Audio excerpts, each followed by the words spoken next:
El ejército de Nicaragua cometió en 2018 crímenes extrajudiciales al mando del general Julio César Avilés y debe ser juzgado, concluyó el grupo de expertos en derechos humanos creado en la ONU para el país.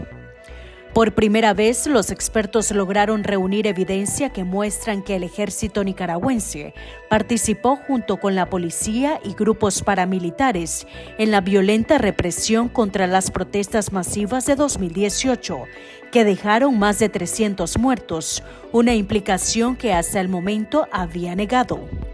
Los expertos de la ONU revelaron que recibieron información fidedigna de una reunión del 20 de abril de 2018, 2 días después de iniciadas las protestas, en las que participaron oficiales activos del Comando de Operaciones Especiales y las direcciones de doctrina y adiestramiento, inteligencia y contrainteligencia, Estado Mayor y dirección, en la que se dijo que el país se enfrentaba a un golpe de Estado orquestado por organizaciones sociales. En el encuentro, el jefe del Estado Mayor, general Bayardo Rodríguez, leyó una orden presidencial en la que se instaba a los jefes de diversas unidades militares a neutralizar a los implicados en las manifestaciones. El informe destaca que el jefe del ejército, general Julio César Avilés, ordenó la intervención militar en la represión de las manifestaciones, a pesar de que el ejército no tenía competencia en materia de seguridad pública,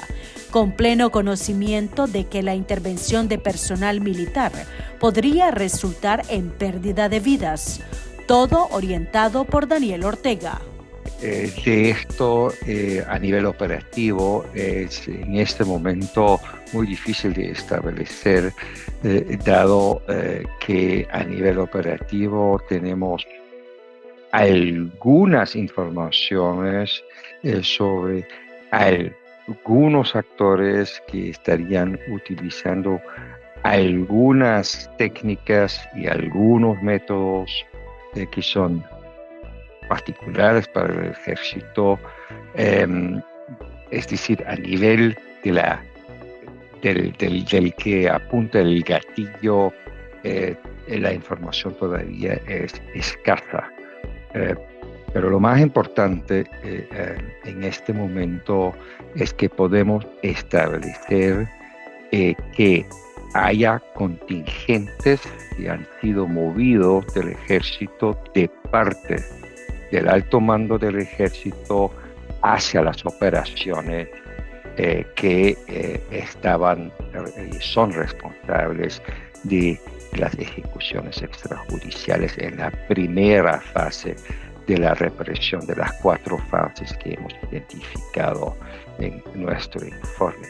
Ya en las otras fases, el ejército juega un rol, como lo dije al principio, en materia particularmente de inteligencia, y es fungible en un sistema en el Comité Nacional de Inteligencia que integra varios nodos que aportan para procesar la información, a ser útil para la selección de blancos de la represión.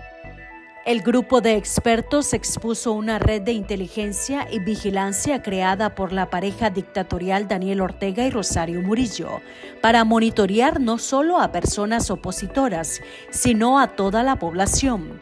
Este informe incluye un anexo con un organigrama que ilustra la cadena de mando de la vigilancia, que va desde Ortega y Murillo hasta diversas instituciones estatales. Según el diagrama, la vigilancia se coordina directamente desde la cima del poder, con Ortega y Murillo dictando directrices a varias instituciones como el Ministerio de Salud MINSA, la Policía Nacional, el Ejército de Nicaragua, Telcorro, las unidades de Victoria y la Unidad de Análisis Financiero UAF, entre otras. Según el informe, la Policía Nacional, bajo el mando de Francisco Díaz, consuegro de Ortega, ha establecido un centro de información e inteligencia utilizado para identificar, amenazar y acosar a opositores. El ejército, a través de la Dirección de Información para la Defensa, tiene acceso ilimitado a esa información. Además, los interrogatorios realizados por la Dirección de Auxilio Judicial y el Sistema Penitenciario Nacional también contribuyen a la recopilación de datos. En la telaraña de vigilancia ciudadana también figura el Ministerio de Salud, el cual juega un papel clave en la recolección de información a través de censos en los municipios, donde la población debe responder preguntas sobre la ubicación de familiares y sus afiliaciones políticas. Además, la unidad de análisis financiero se encarga de identificar las cuentas bancarias de opositores a los que se les deben de embarcar fondos.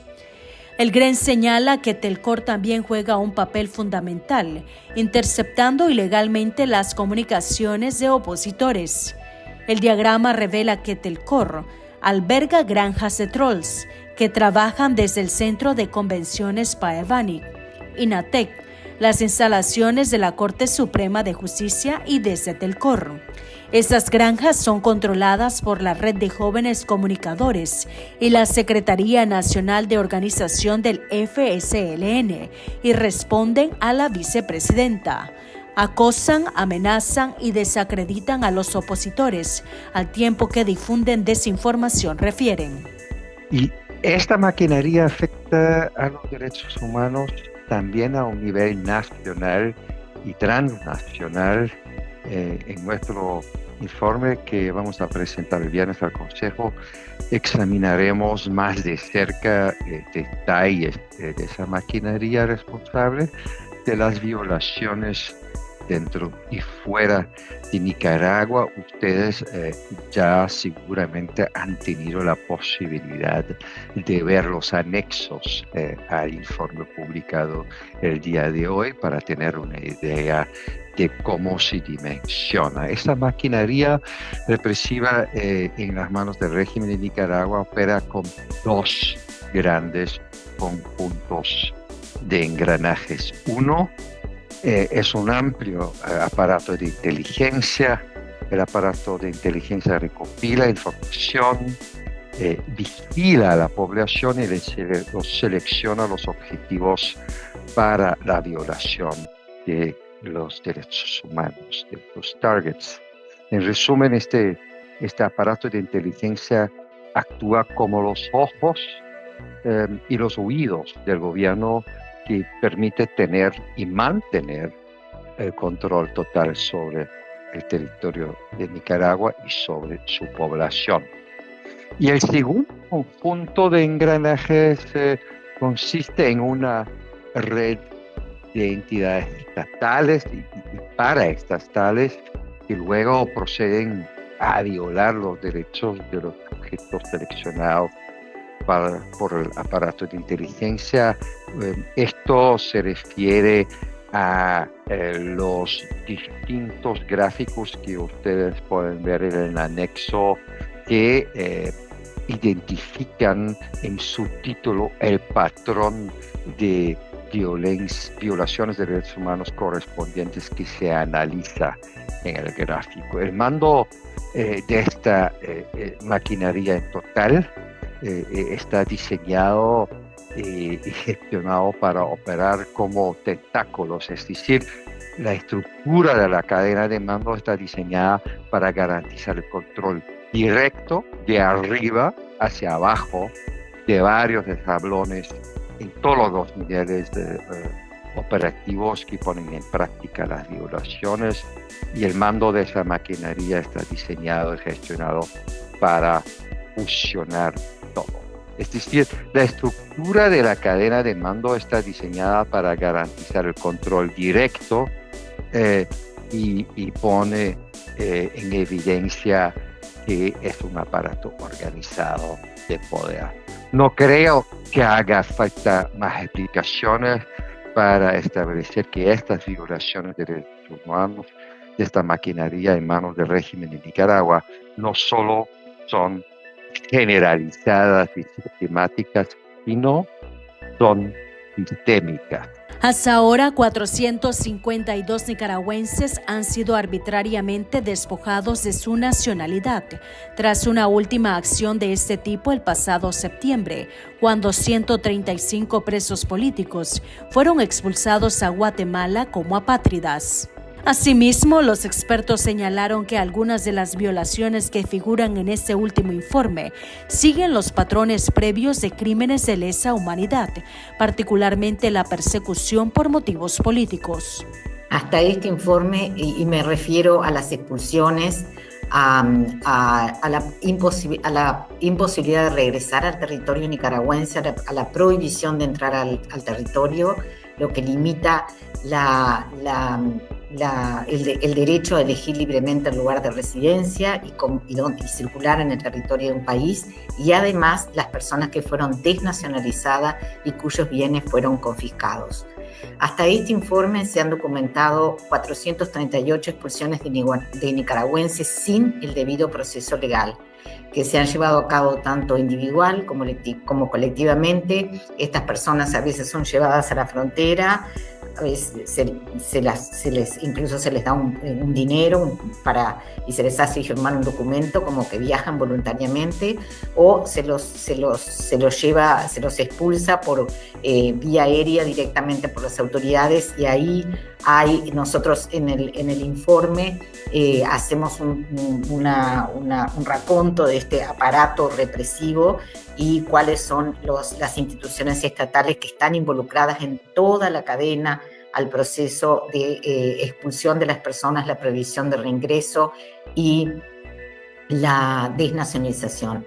La información recogida nos indica que el número de personas sin nacionalidad es de aproximadamente 453. Esto es un número que ha sido acreditado por el grupo directa o indirectamente, ya sea a través de entrevistas con las víctimas, los familiares, los abogados, o fuentes abiertas o expedientes cuando ha habido expedientes judiciales que fue en la primera expulsión. La información recogida nos sugiere que el universo de apátridas podría ser mucho más amplio por privaciones de nacionalidad que no han sido informadas a los afectados. O sea, las personas se enteran porque van a renovar un pasaporte o en el exterior quieren sacar algún documento, y se encuentran con que sus registros civiles, lo que nosotros conocemos como registros, no existen, no tienen antecedentes y quedan en una situación de apatría de facto, digamos, entre comillas. Esta es una denegación y negligencia sistemática que tanto de las oficinas de la Dirección General de Migración y Extranjería en Nicaragua como de los consulados de Nicaragua en el mundo. Por otro lado, con la entrada en vigor de la reforma constitucional en Nicaragua, que eliminó la división de poderes y aumentó la concentración de poder de Daniel Ortega y su esposa Rosario Murillo, es una sentencia de muerte para el Estado de Derecho, subrayó uno de los miembros del grupo de expertos en derechos humanos creado por la ONU para ese país. La última pieza de la campaña calculada de Daniel Ortega y Rosario Murillo para eliminar cualquier contrapeso y convertir la represión en ley. Una copresidencia hecha a medida de Ortega y Murillo, con la posibilidad de nombrar a sus hijos como vicepresidentes, parece más un decreto monárquico que una constitución. Daniel Ortega, el hombre que una vez luchó contra una dictadura familiar, ha construido y formalizado ahora una dictadura familiar aún más grotesco. Han legalizado de facto su poder absoluto. Esta nueva constitución para nosotros marca el golpe de gracia para las libertades y los derechos humanos y el Estado de Derecho en Nicaragua. Nicaragua, como decimos en el informe, se ha convertido en un lugar de vigilancia y de silencio impuesto para quienes permanecen en el país, mientras que aquellos que se atreven a resistir o simplemente son percibidos como disidentes enfrentan una vida de apatridia y exilio. Ante estos abusos, el grupo considera que la comunidad internacional debe reaccionar mediante acciones judiciales, como la de llevar a Nicaragua ante la Corte Internacional de Justicia por violación de la Convención contra la Tortura o imponiendo sanciones económicas contra las personas que lideran la represión.